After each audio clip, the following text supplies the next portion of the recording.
So, before I've begun writing the script, I had to compare this episode with all the previous episodes that aired. And what do you know? Episode 7, meaning this episode, is more or less the first episode where we have a story that occupies both halves of the episode.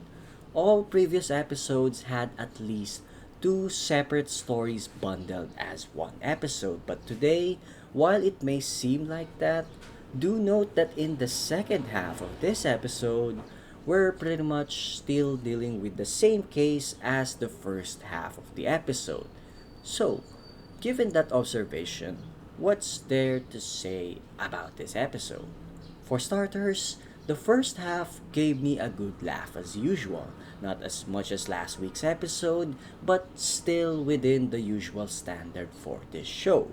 As for the second half of this episode, it kinda reminded me of the third episode where Minamoto interviewed this shoplifter, with the only difference being that this time, Minamoto's job is on the line and he had to play a very long con to get a confession from the meth dealer's lover.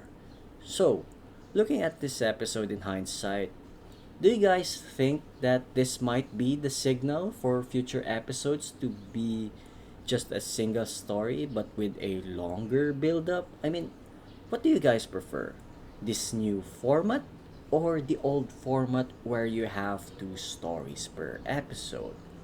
Personally, I wouldn't mind a single story every now and then, but only if the old format stays as the usual mode of storytelling, since most of the half episode stories that we've encountered thus far were wrapped up pretty nicely and without feeling rushed in any way. In any case, that's pretty much it for me for this episode. I thank you all for watching and see you guys next week.